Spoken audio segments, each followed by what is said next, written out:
आपण लास्ट लेक्चरला काय पाहिलं होतं, तर काही ऍप्लिकेशन पाहिले होते चेंज ऑफ बेसिसचे आणि ते पाहू आपण काय काय पाहिलं होतं. त्याच्या आधी आपण काय पाहू, की लास्ट लेक्चरला काय पाहिलं होतं, मॅट्रिक्स पाहिला होता. जर व्ही हा माझा वेक्टर स्पेस असेल आणि के ही फील्ड असेल आणि मला दोन बेसिस दिले एस आणि एस डॅश, हे माझे दोन काय आहेत, बेसिस आहेत. असं जर असेल तर मी काय करू शकतो, चेंज ऑफ बेसिस मॅट्रिक काढू शकतो. एस टू एस डॅश हा काय काढू शकतो, चेंज ऑफ बेसिस मॅट्रिक्स. याला नाव काय देऊ आपण, पी देऊ. हा कसा काढला होता आपण, एस डॅशचा वेक्टर घ्यायचा आणि तो लिनियर कॉम्बिनेशन मध्ये कशाच्या लिहायचा, याच्या लिनियर कॉम्बिनेशन मध्ये द्यायचा. जे कोऑर्डिनेट येतात ते काय करायचे, कॉलमला लिहायचे. असं जर झालं तर तो मॅट्रिक्स जो फॉर्म होतो त्याला काय म्हणायचं, change of basis from S to H dash.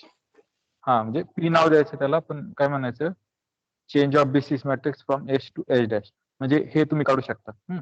आता आणखी काय काय काढू शकता आपण. सुरुवातीला पाहिलं की जर बेसिस असेल आणि टी हे लिनियर ट्रान्सफॉर्मेशन, आता व्ही पासून व्ही पर्यंत हे लिनियर ट्रान्सफॉर्मेशन घेऊ, तर टीचं तुम्ही काय काढू शकता, matrix representation relative to the basis S आणि relative to the basis H dash. हे आता माझ्याकडे किती गोष्टी झाल्या, तीन गोष्टी झाल्या. एस टू एच डॅशचं मॅट्रिक्स रिप्रेझेंटेशन झालं, बेसिस चेंज ऑफ बेसिसचं.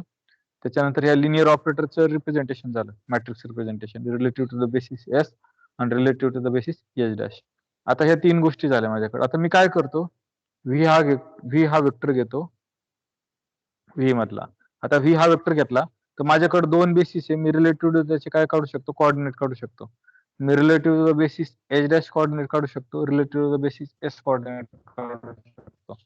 मग याच्यात रिलेशन काय असतं, तर हे इक्वल असतात. पण याला कशाने मल्टिप्लाय करायचं, ह्या कोऑर्डिनेटला पी ने मल्टिप्लाय करायचं. मग P into coordinate of H dash is equal to coordinate of V relative to the basis S. हे एक रिलेशन पाहिलं होतं. म्हणजे दोन वेक्टरचे जर कोऑर्डिनेट काढले त्याच्यात रिलेशन असतं. सेम ह्या दोघात पण काय असतं, रिलेशन असतं. काय रिलेशन असतं या दोघात, पाहिलं लिहितो मी. Matrix representation relative to the basis H dash is equal to P inverse matrix representation of T relative to the basis S आणि पी. हे याच्यात काय असतं, रिलेशन असतं. म्हणजे तुम्हाला एच डॅशचं जर मॅट्रिक्स रिप्रेझेंटेशन काढायचं असेल आणि तुम्हाला चेंज ऑफ बेसिस मॅट्रिक्स माहित असेल, तुम्ही हे काढलं तरी तुमचा चेंज ऑफ बेसिस मॅट्रिक्स येतो. हे आपण एक्झाम्पल मध्ये पाहू आता. हे आपण लास्ट लेक्चरला पाहिलं होतं, त्याच एक्झाम्पल पाहू आता. हे याच्यातल्या काही गोष्टी आपल्यासाठी नाही, बऱ्याच गोष्टी नोन आहे आपल्यासाठी, मग काढायला काय अडचण नाही. पहा, मला काय करायचंय, हे दोन बेसिस घ्यायच्यात. वेक्टर स्पेस काय आहे, R3 आहे. चेंज ऑफ बेसिस मॅट्रिक्स काढला होता आपण. कुठून काढला होता, ई टू एस काढला होता. ई टू एस काय आला होता, आठवत असेल तर पहा. हाच होता. याचे जे वेक्टर आहे ते कॉलमला लिहायचे, कॉलमला लिहायचे. हा तुमचा काय होता, चेंज ऑफ बेसिस मॅट्रिक्स होता. हा पी नोन होता तुमच्यासाठी. त्याच्यानंतर आपल्याला पहिलं व्हेरीफाय करायचं होतं, लिनियर ट्रान्सफॉर्मेशन च्या आधी पहिलं व्हेरीफाय करायचं होतं. काय होतं, तर P into coordinate of V related to the basis S is equal to आणि is equal to coordinate of V related to the basis S. आपण आता व्ही घेतलाय, इथं व्ही काय घेतलाय, 135.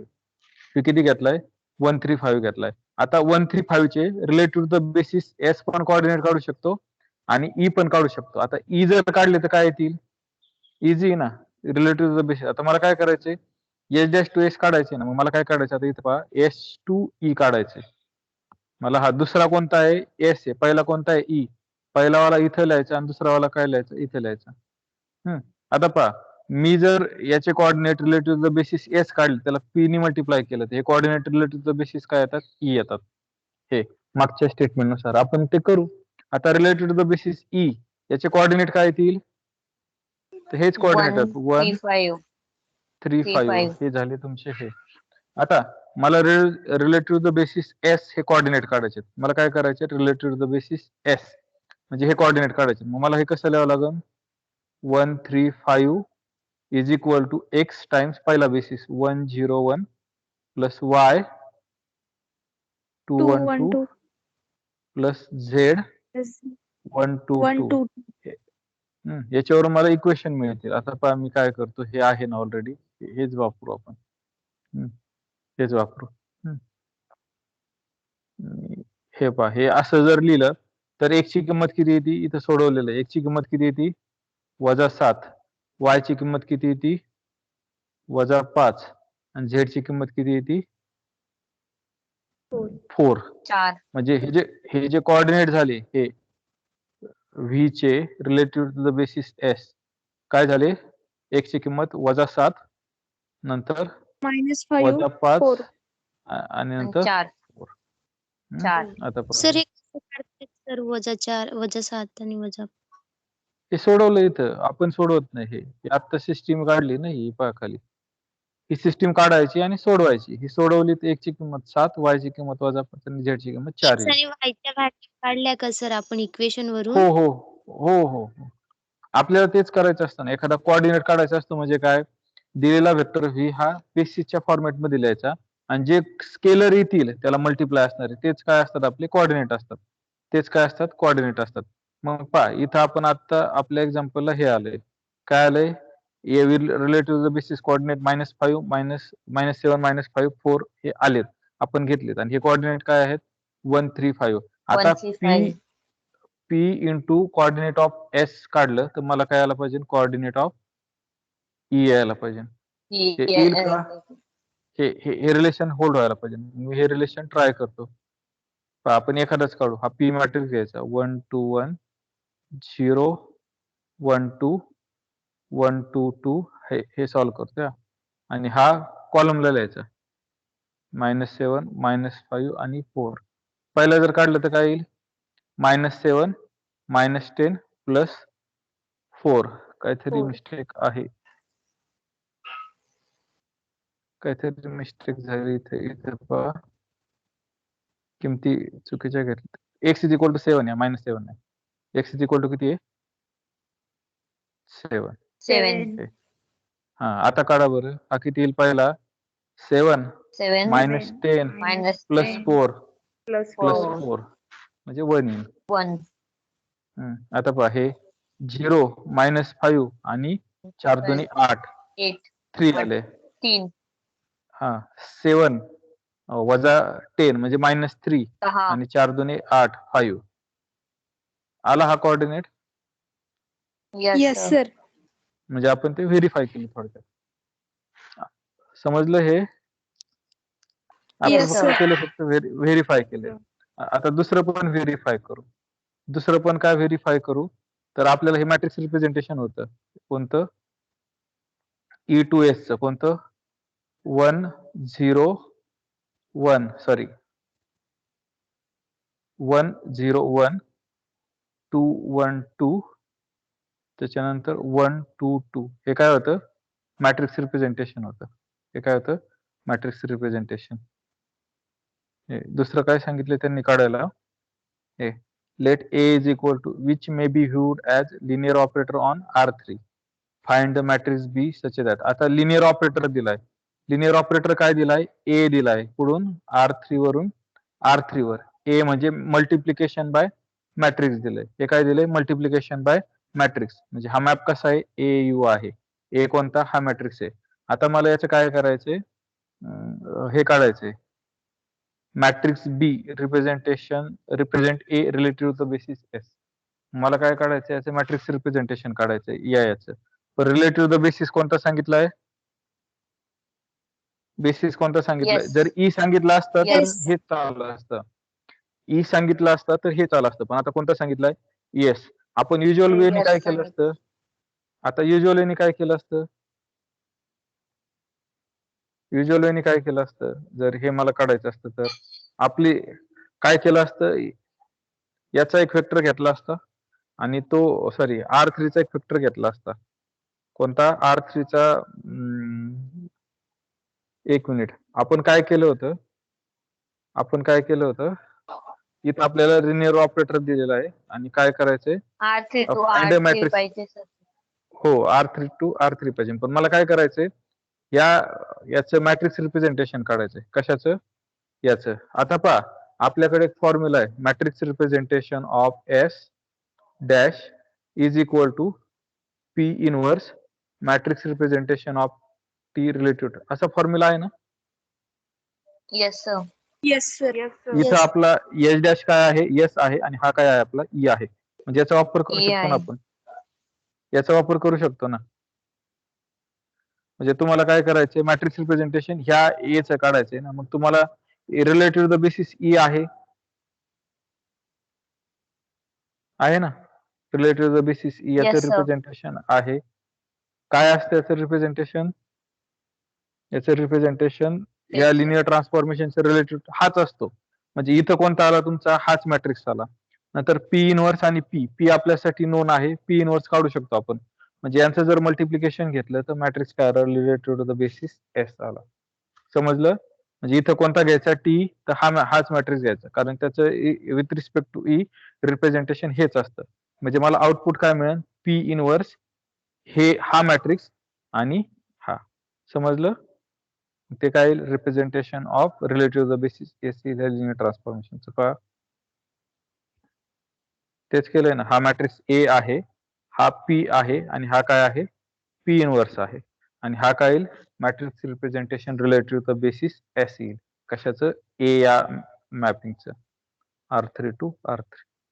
समजलं हे कसं करायचं? फक्त आयडिया लक्षात घ्या, कॅल्क्युलेशन जाऊन द्या. म्हणजे मला जर मॅट्रिक्स रिप्रेझेंटेशन काढायचं असेल तर मी काय करू शकतो? पी इनवर्स ए ह्या तिघांपासून ते काय करू शकतो? मॅट्रिक्स रिप्रेझेंटेशन काढू शकतो. म्हणजे एक गोष्ट तुम्हाला नोन असणार आहे. कोणती नोन असणार आहे? एक गोष्ट नोन असणार आहे. कोणती?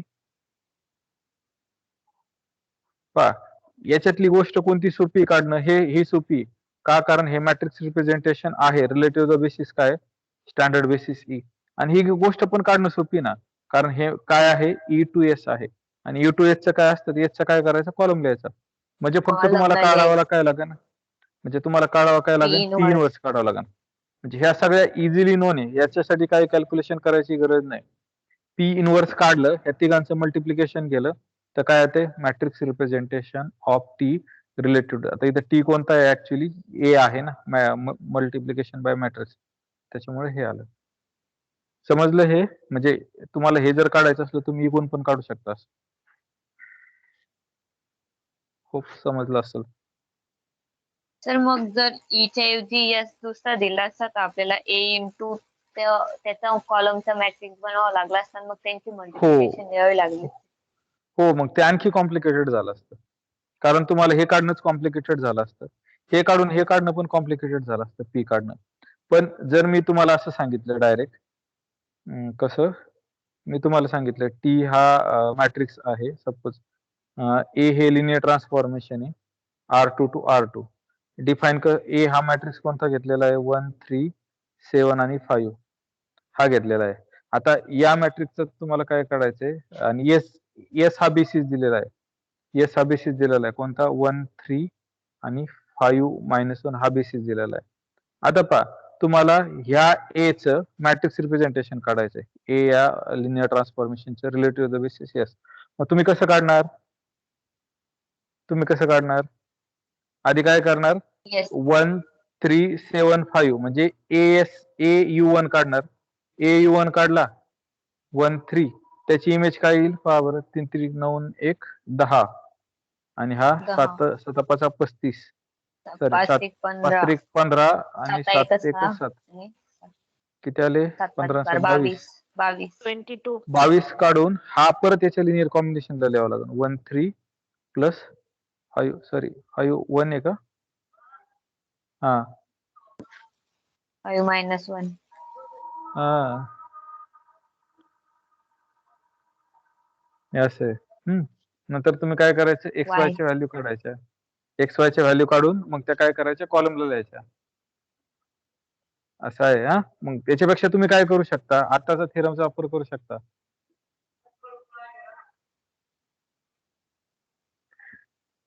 हे काय करू शकता तुम्ही? असं करून मॅट्रिक्स तयार करू शकता.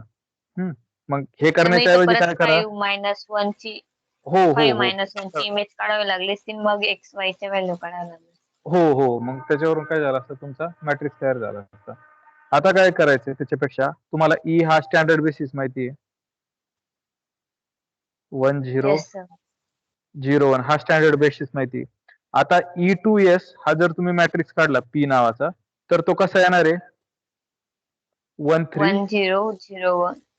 नाही नाही, हा हा रिलेटिव्ह द बेसिस येस हा काढतोय ना, हा 1 3 5 मायनस 135 मायनस. बरोबर. आता या मॅट्रिक्सचं रिप्रेझेंटेशन म्हणजे ए च relative to the basis E, याचं रिप्रेझेंटेशन काय, तर हेच येतं, आपण पाहिलेलं आहे. मॅट्रिक्स जर with respect to standard basis झाला 7 5 झाला, तर तुम्हाला एसच्या रिलेटेड जर मॅट्रिक्स रिप्रेझेंटेशन काढायचं झालं एसचं, तर तुम्हाला फॉर्म्युला काय, P inverse matrix representation of A relative to the basis E आणि P. Basis E in P आता ही व्हॅल्यू नोन आहे तुमच्यासाठी, ही पी पण व्हॅल्यू नोन आहे. पीचा काय करा, तुम्ही जस्ट इनवर्स काढा, या तिघांचं मल्टिप्लिकेशन करा. या तिघांचं मल्टिप्लिकेशन केल्यावर तुम्हाला matrix representation of A related the basis S मिळेल. समजलं? Yes sir. सर म्हणजे आपल्याला ए नसेल पण दिला तरी मग आपण दुसरा घेऊ म्हणजे शकतो, जो घेऊ बेसिस असेल शकतो. तो जाऊन घेऊ. हो, त्याचा बेनिफिट करून घ्यायचा. हे ऍप्लिकेशन आहे त्याचं. हे जर आता थेरम पाहिलं ना, त्याचं हे ऍप्लिकेशन आहे. तुम्ही न दिला तरी घेऊन ते वापरू शकता. समजलं? आणि दोघांचं उत्तर काय येणार आहे, सेम येणार आहे. Yes sir. बाकीच्यांना समजते का थोडस? पूर्ण नाही समजलं तरी काय अडचण नाही. Yes sir. Yes sir. Yes sir. घे तसंच सोडवलेलं आहे. त्याच्यानंतर आपण हे एक्झाम्पल आहे, तुम्ही पाहाल का, हे काय नाही विशेष. काय एक्झाम्पल, हे गोष्टी काढायच्यात. एफ हे लिनियर ट्रान्सफॉर्मेशन दिलेलं आहे. त्याच्यानंतर काय करायचंय, लिनियर ऑपरेटर आहे, ई आणि एस बेसिस दिलेला आहे. तर काय करायचंय, matrix representation of F relative to the basis काय काढायचंय, ई काढायचंय. म्हणजे काय करायचं याचं मॅट्रिक्स रिप्रेझेंटेशन, तर काय करायचं, E1 घ्यायचा, एफ ऑफ E1 घ्यायचा. E1 काय येईल, एफ ऑफ E1 3 आणि 2. तो काय करायच्या, याच्याच बेसिसच्या म्हणजे बेसिसचा एलिमेंट घ्यायचा आणि याच्याच लिनियर कॉम्बिनेशनला लिहायचं, म्हणजे हा 3E1 प्लस 2E2 असा येईल. त्याच्यानंतर परत काय येईल, F of E2, F of E2 घ्यायचं, एफ ऑफ E2 वायच्या जागी जर 4 1 मायनस 5. किती येईल, 4 4 मायनस 5, आणि हा याच बेसिसचा लिनियर कॉम्बिनेशनला लिहायचा, हा किती येईल, 4E1 4 plus E1 plus minus 5 E2. 5E2 हा असा येईल. हा असाल त्याचा मॅट्रिक्स कसा करायचा, 3 2 3 2 आणि 4 मायनस 5. 4 हा, मायनस 5. काय करायचं, जस्ट 3 आणि 4 हा घ्यायचा पहिला आणि 4, आणि हा 2 आणि -5 हे मॅट्रिक्स रिप्रेझेंटेशन आले. स्टँडर्ड बेसिस असला ना काही प्रॉब्लेम नाही. म्हणजे याचा उपयोग पहा कुठं होतो, चेंज ऑफ बेसिसचा उपयोग कुठं होतो, जर तुम्हाला अवघड बेसिसवरून सोप्या बेसिसवर जायचं असेल तर त्याचा उपयोग होतो.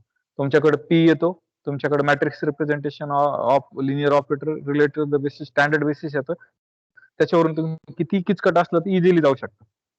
लक्षात आलं त्याचा फायदा. हे झालं. परत याचं कसं करणार, याचं कसं करणार, त्याचं याचं कसं U1 करणार, 1 2 ला 1 U1 2 चा घेणार, इमेज करणार काढू. एफ ऑफ U1 U1 घेणार, आणि जे काही येईल ते कशाच्या U1 लँग्वेज त्याच्याच याच्यात रिप्रेझेंट करायचं, वाय U2, आणि मग एक्स वायच्या व्हॅल्यू काढायच्या. परत एफ ऑफ U2 साठी सेम प्रोसिजर रिपीट करायची आणि वाय U2 काढायचं, आणि हे जे येईल ते काय करायचं, कॉलमला लिहायचं. हे जे येईल ते काय करायचं, कॉलमला लिहायचं. हा जो मॅट्रिक्स तयार झाला हे काय असणार आहे, एफचं मॅट्रिक्स रिप्रेझेंटेशन असणार आहे. समजलं? Yes sir. पण आता आणखी काय करू शकता, आत्ताच पाहिलं तुम्ही काय करू शकता. आता त्याचं मॅट्रिक्स रिप्रेझेंटेशन जर काढायचं झालं तर काय करणार तुम्ही, पी काढायचा आणि पी पी इनवर्स काढायचं, ए ई करायचं. पी किती येईल, तर हेच काय करावं लागतं, कॉलमला लिहावं लागतात. 1 2 आणि 2 2 3 हे कॉलमला लिहावं लागतात.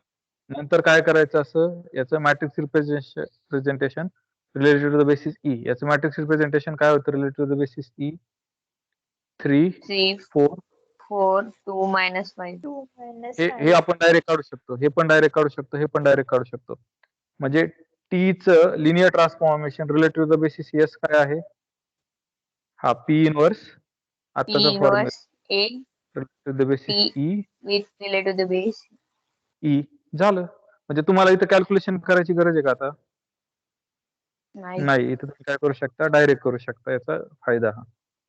समजलं? मी काय करून दाखवत नाही. म्हणजे दुसरं जर सोडवायचं झालं, पहिलं असं सोडवावं लागेल तुम्हाला. दुसरं जर सोडवायचं झालं, एक तर असं सोडवा किंवा आधीच्या मेथडनी सोडवा. आता हा सुरुवातीचा प्रॉब्लेम आहे, त्याच्यामुळे हे पहिल्या मेथडनी सोडवलेलं आहे. पण इथं तुम्ही दुसरी मेथड वापरू शकता. हो, हे पहा इथं हे केलेलं आहे. त्याच्यानंतर दुसरी मेथड त्यांनी कशी वापरलेली आहे, तर इथं पहा दुसरी कशी वापरलेली आहे. पहिल्यांदा कसं सोडवलं त्यांनी, 2 इक्वेशन तयार केले. एफ ऑफ U1 घेतले, हे इक्वेशन तयार केलं. F of U1 is equal to असं रिप्रेझेंट केलं. F of U2 equal to असं रिप्रेझेंट केलं. ही पहिली मेथड. आणि आपण जे अल्गोरिथम वापरलं होतं, अल्गोरिथम काय वापरलं होतं, की हा काय बनवा, फॉर्म्युला बनवा. हा काय बनवा, फॉर्म्युला बनवा. समजलं? फॉर्म्युला बनवून, फॉर्म्युला कसा बनवायचा, हे पर्टिक्युलर घेऊस तर ए बी घ्यायचे आणि A B is equal to पुन्हा एक्स वायच्या व्हॅल्यू ए बीच्या लँग्वेज मध्ये रिप्रेझेंट करायच्या. एफ ऑफ U1 काढायचा, एफ ऑफ 1 2 काढला, ए ची व्हॅल्यू ही पुट करा, बी ची व्हॅल्यू पुट करा, त्याच्यावरून ह्या व्हॅल्यू येतात आणि काय करा, सॉल्व्ह करा. आपण हे सॉल्व्ह केलेले आहे. याच्यात काय अडचण कुणाला? No sir. हे फक्त रिव्हिजन आहे. आता हे हे हे एक्झाम्पल पाहू. हे ऑलरेडी हे घेतलेले या टाईपचे एक्झाम्पल.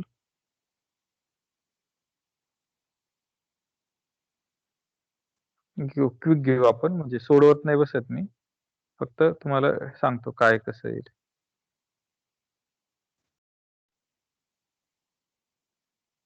कुठं गेलं, बरंच बाकी. हे प्रॉब्लेम होता. कन्सिडर द फॉलोइंग 6.2 नंबरचा, consider the following linear operator G on R2 and basis S हा दिलेला आहे बेसिस. तर काय करायचंय, मॅट्रिक्स रिप्रेझेंटेशन करायचंय जीचं related to the basis S. हे मॅट्रिक्स रिप्रेझेंटेशन आहे. कसं करणार, तर जी ऑफ U1 घेणार आणि तो कसा लिहिणार, linear combination of U1 plus XU1 plus YU2. Y2 आणि परत जी ऑफ U2 घेणार, याला मी X1 Y1 नाव देतो. X2 X2 U1 आणि प्लस Y2. Y2 U2. मग हे काय करायचे, U2 X1 Y1 कॉलमला द्यायचे, X2 Y2 काय करायचे, कॉलम द्यायचे. म्हणजे हे काय झालं, मॅट्रिक्स रिप्रेझेंटेशन झालं. पहिलं डन झालं आपलं. असं करायचं. इथं केलेलं आहे खाली. दुसऱ्यांदा काय करायचं, आता हे तुम्ही ठरवायचं कसं करायचं. हे आज सेपरेट करायचं का तुम्हाला फॉर्म्युला म्हणजे अल्गोरिथम जायचं ते तुम्ही ठरवायचं. तुम्हाला वाटलं हे सोडून दाखवू तर सोडून दाखवू आपण, तुम्हाला वाटलं पुढे जायचं तर पुढे जाऊ आपण. तुम्ही सांगा काय करायचं. काय करायचं, पूर्ण सोडवायचं का असं, हे पाहिलं हे ठीक आहे, तुम्ही करून घ्याल. पूर्ण सोडू. ठीक आहे, आपण पूर्ण सोडू, आपण फॉर्म्युलाने सोडू. हे पहा, मला काय दिलेलं आहे, G of X Y is equal to 2x minus 7y 4x plus 3y. हे असं दिलेलं आहे. आता मला काय करायचंय, याचं मॅट्रिक्स रिप्रेझेंटेशन काढायचं. पहिला प्रश्न काय, मॅट्रिक्स रिप्रेझेंटेशन. मॅट्रिक्स रिप्रेझेंटेशन काढायचं म्हणजे मला काय करायचंय, की जी ऑफ U1 घ्यायचा आणि तो कसा U1. लिहायचा, X1 U1, आता सांगितलं तसं X2 U2, sorry U2. Y1 काय, X2 घेतला तरी काय फरक पडणार नाही. X2 U1 plus Y2 U2 असं रिप्रेझेंट करायचं. काय करायचं, मॅट्रिक्स करायचा. आता मी काय करतो, हे असं करूच तर मी स्टँडर्ड फॉर्म्युला तयार करतो. आपण पाहिलं होतं अल्गोरिथम. मग मी काय करणार, A B is equal to कोणताही वेक्टर, आता हा बेसिस असल्या कारणे कोणताही वेक्टर मी याच्या लिनियर कॉम्बिनेशन मध्ये लिहू शकतो. म्हणजे कसा लिहिणार, X 1 3 प्लस Y 2 3, सॉरी 2 5 2 असा लिहिणार. 5. हा, याच्यावरून मी काय करणार, आता पहा, हे जर सॉल्व्ह केलं तर काय येणार, X plus 2y 3x plus 5y. 5y. आता याच्यावरून जर तुम्ही इक्वेशन पाहिलं तर x plus 2y is equal to किती येईल, a येईल. आणि 3x प्लस 5y इज किती येईल, b येईल. म्हणजे a आणि b हे इन द लँग्वेज ऑफ काय आहे, एक्स वाय आहे. मग तुम्ही हेच इन द लँग्वेज ऑफ काय करू शकता, AB काढू शकतो. एबीच्या काढू शकता. मग पहा, आता एबी काढण्यासाठी मी काय करतो, वरच्याला 3 ने मल्टिप्लाय करतो, वरच्याला काय करतो, करायचं. हा काय आला 3x plus 6y is equal 6y equal to 3a. हा जर सबट्रॅक्ट केला तर हा किती येईल? y is 6y equal to y is equal to y is equal to 3a minus b. 3a minus b. y ची व्हॅल्यू किती मिळाली? 3a minus 3a minus b. आता y ची व्हॅल्यू याच्यात टाकतो मी, म्हणजे x इज इक्वल टू काय येईल? a minus 2 a minus 6 3a minus b, म्हणजे हा किती येईल? हा a आणि हा A minus- minus 6 minus 6 minus 5 5. b, म्हणजे हा किती येईल? Minus 5a plus b. हा माझा काय झाला? plus formula. b. तर 2b Oh, येईल ना? sir. 2b येईल सर. सॉरी किती येईल? 2b. माझा हा फॉर्म्युला झाला. मग आता मी इथं वर फॉर्म्युला लिहितो, लाल यानेच लिहितो. काय फॉर्म्युला आहे? A B is equal to X ची किंमत किती आली? 3a minus 3a minus b. 5a minus X- 5a plus 2b minus 5a plus 2b Plus Plus 2b. आणि हा काय आला? u1 आला. मी आता काय काम नाही त्याचं, u1 आला. त्याच्यानंतर याची व्हॅल्यू काय आली? 3a Plus minus b value 3a minus b. 3a minus b u2 हे असं झालं. u2. हे असं झालं. आता हे मी सगळं इरेज करतो. आता मला काय मिळालं? फॉर्म्युला मिळाला. फॉर्म्युला काय आहे? कारण मला इथं बऱ्याच गोष्टी त्या फॉर्म्युल्यात वापरायच्या, त्याच्यामुळे मी काय केलं? फॉर्म्युला केला. आता मला काय काढायचंय? T of F of u1 काढायचं आहे. एफ ऑफ u1 ची व्हॅल्यू काय आपली इथं? 1 3 ह्या मॅपिंग मध्ये टाकलं. इथं पहा खाली मॅप आहे. 1 3 टाकला, x ची 1 टाकली, y ची 3 टाकली, तर किती येईल? 1 मायनस 21 ना, सॉरी 2 मायनस 21 म्हणजे किती आला? मायनस 90 आला. कॉमा पुन्हा x आणि x ची 1 y ची 1 किती आला? 4 आणि 12 4 आणि 9 किती आला? 13. हा 13 आला. बरोबर. आता पहा या फॉर्म्युल्यात तुम्हाला हाच याच्या लिनियर कॉम्बिनेशन लिहायचं आहे u1 च्या याच्या, म्हणजे a ची किंमत 19 टाका आणि b ची a ची मायनस 19 टाका, b ची किती टाका? 13 टाका. मग ह्या 13 फॉर्म्युल्यात टाकायचं. a ची मायनस 19 19 गुणिले 5 किती येतात? 95 सॉरी 95 95 मायनस 9 सॉरी प्लस 95 आणि हा मायनस मायनस 19 प्लस 26. हो म्हणजे प्लस प्लस 95 प्लस हे 13 दुने 26 म्हणजे 121 झाले. हा किती आला? 121 u1 प्लस पुन्हा इथं टाका a ची किंमत जर तुम्ही मायनस 19 टाकली, 19 किती? 19 त्रिक किती येतात? 57 57 Yes, वजा sir. वजा 57 वजा 13 सॉरी वजा 13 टॉईस बी इथं नाही, बीचे वजा 57 आणि वजा 13 किती येतात? 17. वजा 70 17 u2 आला. म्हणजे पहिला हा आला माझा. एफ ऑफ u2 काय येईल? एफ ऑफ u2 काय आहे तर पहा 25 आहे. 25 25 जर व्हॅल्यू टाकल्या तर मी आता डायरेक्ट लिहितो. हा किती येतोय? मायनस 31 23 असा येतोय. म्हणजे फॉर्म्युल्यात a ची किंमत किती टाका? मायनस 31 टाका. b ची किंमत किती टाका? 23 टाका. हे जर सॉल्व्ह केलं तर हा कसा येतोय पहा. हा 201 u1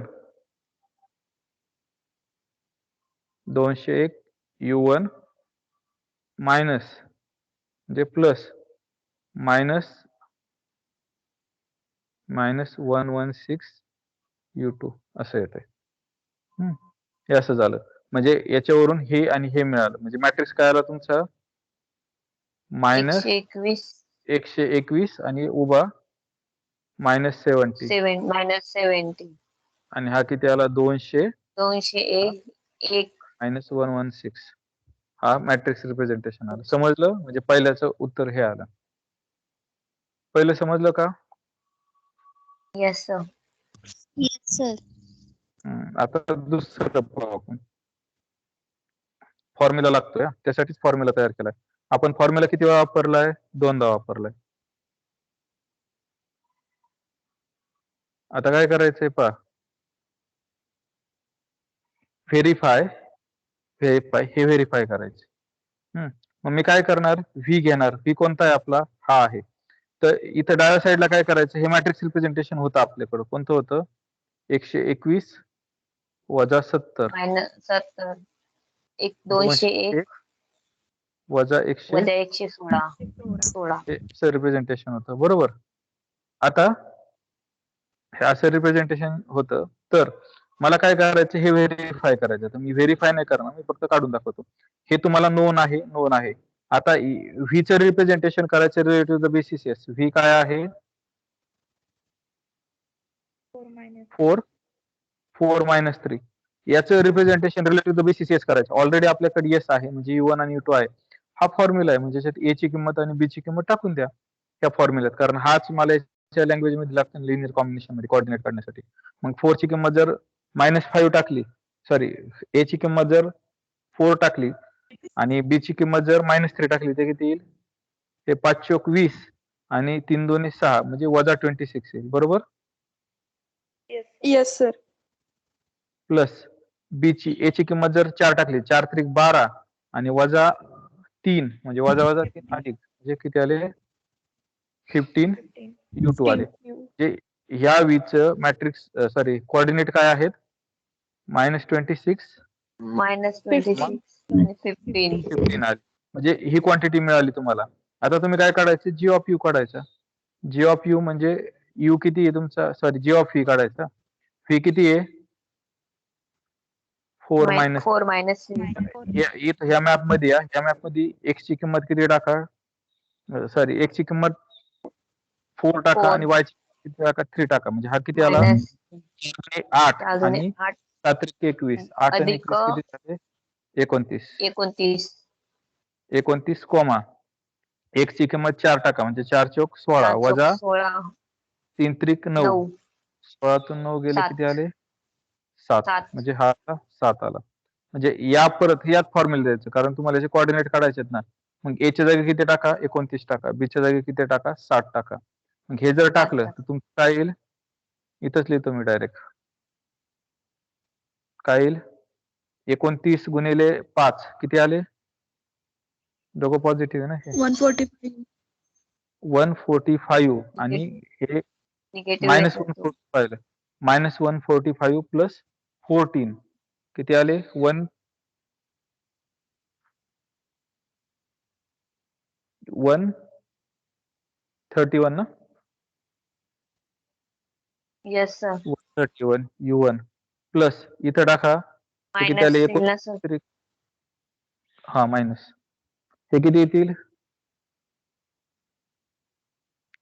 हे याच्या जागी जर 29 टाकलं तर 30 त्रिक 90, 90 मधून 3 गेले 87 वजा 7, म्हणजे 80 येईल, 80 U2 येईल, बरोबर. म्हणजे पहा, आता तुम्हाला हे मिळालं, परत ही राईट साइड मिळाली, ही किती मिळाली, -131 आणि 80. तर तुम्ही याचं मल्टिप्लिकेशन जे याच्याशी केलं तर तुम्हाला हे मिळतं, हे व्हेरीफाय करायचं. आता हे करू शकता तुम्ही, समजलं थोडं. Yes sir. Yes sir. तरी कॉलमला लिहायचे ना कोऑर्डिनेट, मग नाही, हा कॉलमला द्यायची. जर मल्टिप्लिकेशन करताना तुम्हाला काय करावं लागतं, हे कॉलमला लिहावं लागतं, म्हणजे असं -26 आणि 15 आणि हे -31 आणि 80 या प्रकारे. मग तुम्ही हे जर केलं, हे जर मल्टिप्लिकेशन केलं लेफ्ट साइड, तर राईट साइड येते, आपण पाहिलं होतं. समजलं. Yes sir. हे काय सांगितलंय आता, हा example, consider following 2x2 matrix A and basis S for R2.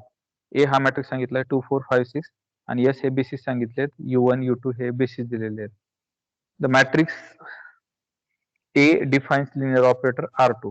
म्हणजे हे काय आहे, A फंक्शन आहे R2 पासून R2 आणि डिफाइन कसं केलंय, A of U is equal to A into U असं डिफाइन केलंय मॅट्रिक्स मल्टिप्लिकेशन.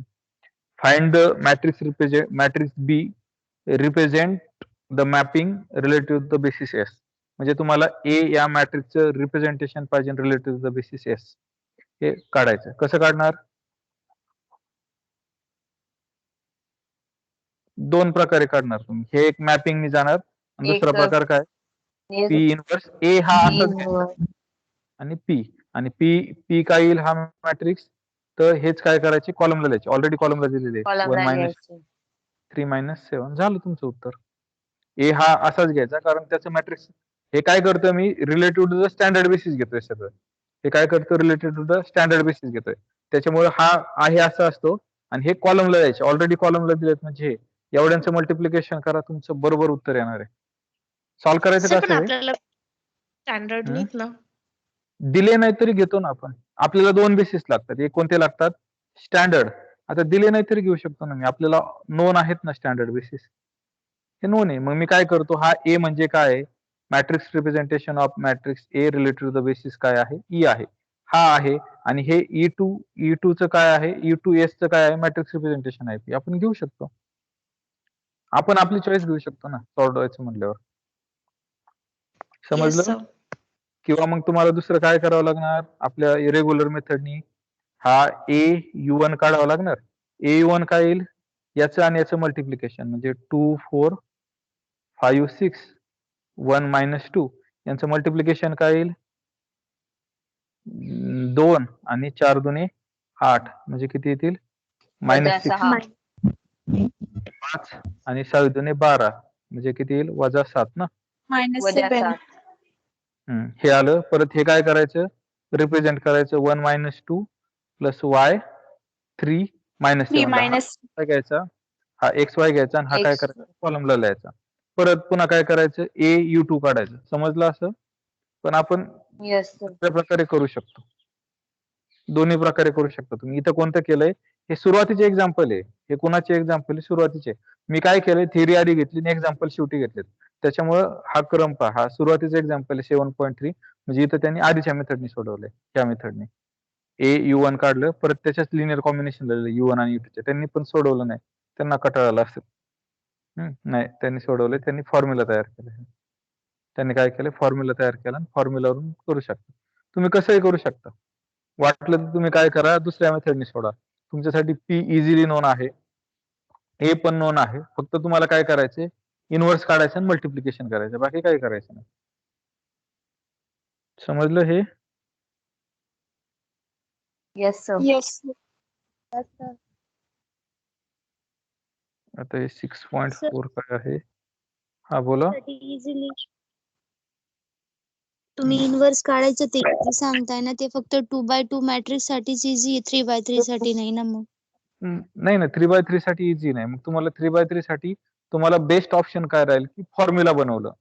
ABC हो, फॉर्म्युला बनवणं. मग आपण याच्यानुसार करायचं ना. 2x2 आहे का 3x3 आहे. मग फॉर्म्युला काय राहील तुमचा? ABC is equal to XU1 plus Y U2 plus ZU3 कारण 3 बेसिस असणार आहे.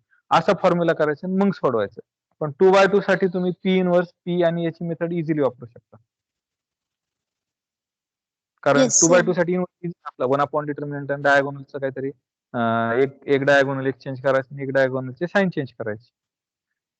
असं. म्हणजे 2x2 आलं तर तुम्ही ते वापरू शकता. तर हे एक्झाम्पल काय आहे? Find a matrix representation of each of following linear operator F on R3 related to the basis E. E च्या रिलेटेड याचं हे करायचंय आणि दुसरं काय करायचंय? Find F is equal to F related to the basis E. हे काय?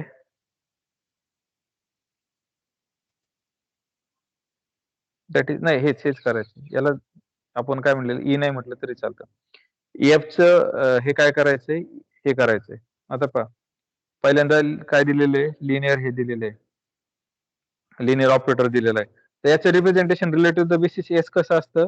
तर हा 1 2 -3 त्याच्यानंतर हा 4 -5 -6 नंतर 7 8 9 पहिल्या प्रश्नाचं उत्तर झालं. या चं मॅट्रिक्स रिप्रेझेंटेशन रिलेटिव्ह काय झालं? ई झालं. येस. बरोबर. आता बी काय सांगितलंय पहा. म्हणजे डिफाईन काय केलंय? एफ डिफाईन बाय, आता लिनियर ऑपरेटर हा असा डिफाईन केला होता ना, आता लिनियर ऑपरेटर कसा डिफाईन केलाय, असा केलाय. म्हणजे ए हे फंक्शन आहे R3 पासून R3 पर्यंत. कसं डिफाईन केलंय, हा multiplication by A of U is equal to A into U असा डिफाईन केलाय. हा आता असा डिफाईन केला तर काय होईल, तुमचा मॅपिंग मिळेल. हे असं डिफाईन केलंय. मग याच्या रिलेटेड पण तुम्ही काय करू शकता, मॅट्रिक्स रिप्रेझेंटेशन काढू शकता. कसं काढणार, तर हे कसं काढणार, हे कसं काढणार, बीचं उत्तर आपण पाहिलेलं आहे. जर तुम्ही विथ रिस्पेक्ट टू या एचं विथ रिस्पेक्ट टू जर स्टँडर्ड बेसिस मॅट्रिक्स रिप्रेझेंटेशन काढलं, ऑलरेडी तो तोच राहतो. 1 2 3 4 आणि 5 5 हे असं करू शकता तुम्ही. समजलं दुसऱ्याचं उत्तर? Yes sir. साठी म्हणजे प्रत्येकाचं रिलेटिव्ह बेसिस काय काढायचं, ई काढायचं. याचं रिलेटिव्ह बेसिस ई काढायचंय. आता पहा हे काय सांगितलंय, आता define F of E1 is equal to 135, F of E2 is equal to 246 आणि F of E3 is equal to 777. Theorem 5.2 state that linear map is completely defined by its action on the vector in the basis. म्हणजे आपल्याला काय करायचंय की याचं mapping काढायचंय. काय करायचंय, मॅपिंग काढायचंय. आपण मॅपिंग कसं काढलं होतं आठवतंय? कोणाला आठवतंय का आपण मॅपिंग कसं काढलं होतं? आपण एक थेरम पाहिला होता की तुमचं जर इथं हे असतं U1 U2 बेसिस असतील आणि त्याच्या V1 V2 जर बेसिस असतील आणि त्याच्या U1 U2 जर इमेज असतील तर एकच युनिक लिनियर ट्रान्सफॉर्म.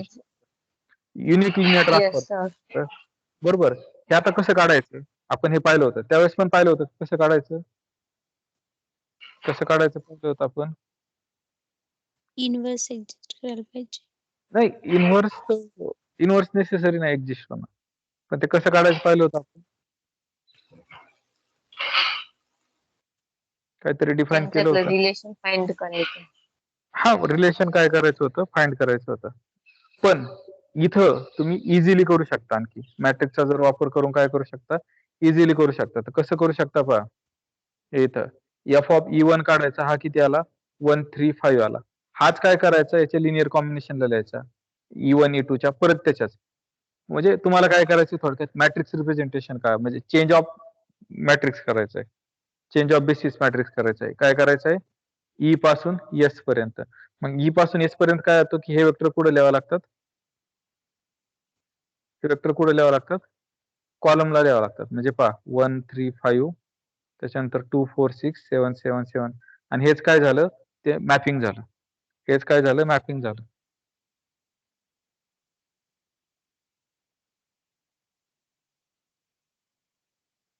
समजलं? परत सांगा. पहा मग मी काय सांगितलं की आपण असं शिकलो होतो की जर तुमचे दोन वेक्टर स्पेस असतील U1 U2 आणि UM हे बेसिस असतील, सॉरी V1 V2 VM, आणि इकडे कोणतेही वेक्टर असतील U1 U2 UM, तर याला मॅपिंग करणार एकच लिनियर ट्रान्सफॉर्मेशन अस्तित्वात असतं.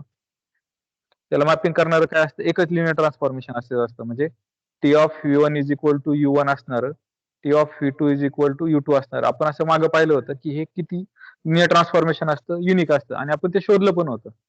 आपण काय केलं होतं, ते शोधलं पण होतं. बरोबर.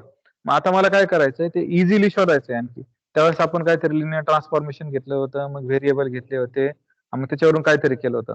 आता इथं तुमचं किती सरळ आणि सोपं आहे पाहते शोधणं. तर कसं करायचं, फक्त काय करायचं, मॅट्रिक्स काढायचा. कोणता, ई टू द, हा बेसिस आहे ना, याला थोडक्यात काय म्हणायचं, हे म्हणायचं, त्या एस हा बेसिस टाईप म्हणायचं.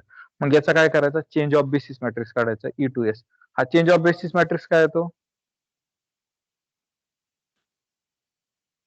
चे वेक्टर कॉलम मध्ये लिहायचे. एसचे वेक्टर काय करायचे, कॉलम मध्ये लिहायचे. एसचे वेक्टर मी काय लिहिले, कॉलम मध्ये लिहायचे. म्हणजेच हे काय झालं, तुमचं लिनियर ट्रान्सफॉर्मेशन, लिनियर ऑपरेटर झालं, आणि ते किती असणार, युनिक असणार आहे.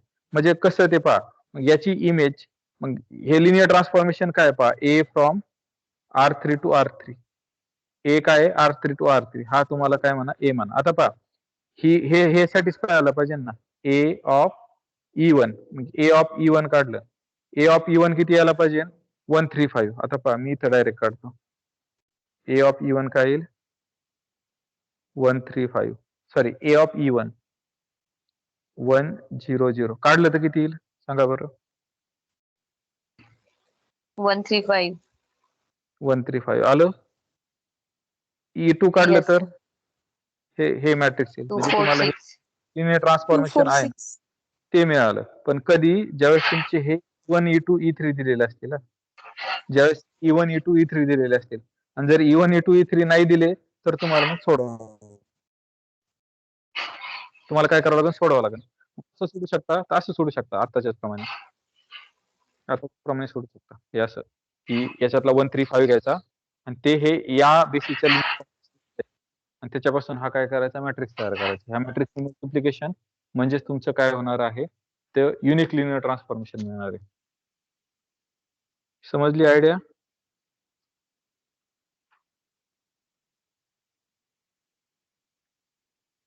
समजली का? Yes, sir. सर इथं खाली जे E1, E2, E3 घेतलेत ते स्टँडर्ड घेतलेत ना मग? हो स्टँडर्ड E1 E2 E3 नाव आले की त्याला स्टँडर्ड म्हणायचं. मग कॅपिटल आले तर मॅट्रिक्सचे म्हणायचे. ई हे स्टँडर्ड वापरलेले सर आहे. नाही तिथं वर वेगळे दिले होते ना त्यामुळे. नाही कधी कधी जर अँबिग्युटी होत असेल तर, पण जनरली E1 E2 E3 दिले असतात पुढं पण. जर स्टँडर्ड बेसिस असेल ना, कुठं होते स्टँडर्ड बेसिस पहा. कधीतरी U1 U2 E3 दिले असतील. इथं पण पहा काय दिलेत? E1 E2 दिलेत. आणखी कुठेही पहा जनरली E1 E2 इथं पण काय दिलेत? E1 E2 E3 दिलेत. ते नावं फिक्स आहे. ते नावं दुसरीकडे कुठं वापरायचे नाही. समजलं हे? Yes sir. Yes sir. Next लेक्चरला पाहू उरलेलं. उद्या हा आपला युनिट संपून जाईल. मी याच्यातलं काही सगळं घेणार नाही. जे जे आवश्यक आहे तेवढंच घे. दुपारच्या लेक्चरला बऱ्यापैकी होईल.